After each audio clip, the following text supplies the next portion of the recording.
कार्य योजना की बैठक के लिए क्या क्या कार्यों की आज जो है लोक निर्माण विभाग की 2025-26 की कार्य योजना की बैठक हुई है और उसमें सभी माननीय जनप्रतिनिधि आए हुए थे और कुछ जनप्रतिनिधियों के प्रतिनिधिगण आए हुए हैं। उन सब लोगों ने अपने सुझाव भी दिए हैं, प्रस्ताव भी दिए हैं और अब उस कार्य योजना की प्राथमिकता तय करके सभी जनप्रतिनिधियों ने अपनी प्राथमिकताएं भी दी है, चाहे वो पुल के बारे में रही हो, चाहे मार्क्स कलवर्ट के बारे में रही हो, चौड़ी तरह सुंदरीकरण की रही हो, पुनर्निर्माण की रही हो और मिसिंग की रही होगी, औद्योगिक क्षेत्र का रहा होगा और इस तरह के धर्मार्थ के कार्यों के वो सब प्रस्ताव आए हैं।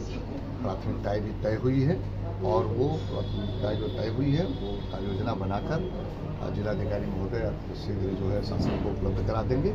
इसके बाद जो है जो कार्य योजना यहाँ से जाएगी उस कार्य योजना पर शासन स्तर पर उसकी स्वीकृतियाँ होंगी और फिर निर्माण काम प्रारंभ होंगे।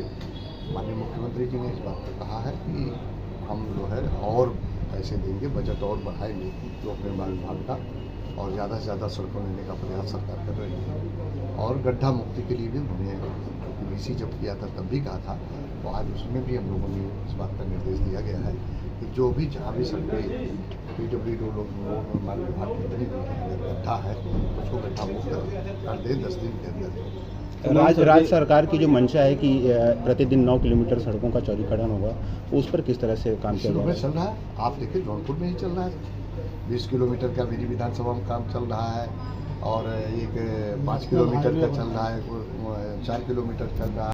5 साल में पूरा मतलब उसको मरम्मत का काम, तो ये सतत काम होता रहता है। जहाँ भी इस तरह की होती है उसको पैसे और वो कॉन्ट्रैक्ट में एग्रीमेंट में इंक्लूड रहता है। वो 3 साल तक वो अगर टूटेगी तो मरम्मत भी करेंगे और फिर जब वो 5 साल पूरा हो जाता है तो उसका पूरा मरम्मत सरकार करेगी। मंत्री जी, जो आपके जो साथ के कुछ विपक्ष के विधायक हैं वो कह रहे हैं कि इसमें जो प्रस्ताव लिए जाते हैं उन पे काम नहीं होते हैं, सत्ता पक्ष के लोग अपना काम करा लेते हैं। ऐसा नहीं है, हमारी सरकार सबका साथ, सबका विकास, सबका विश्वास और सबके प्रयास के साथ काम कर रही है और इसीलिए हम लोगों ने सभी जनप्रतिनिधियों को बुलाया भी और वो आए भी। अभी जस्ट बाहर निकले थे मल्ली के विधायक। ये पहली की सरकारों में विपक्ष के विधायक बैठकों में आते ही नहीं थे, हिस्सा ही नहीं लेते थे, लेकिन हमारी सरकार जो है आप कैसे कौन कह सकता है? आप अगर देखें तो मल्हनी विधानसभा में प्राथमिक स्वास्थ्य केंद्र था, उसका उच्चीकरण हमारी सरकार करा दी।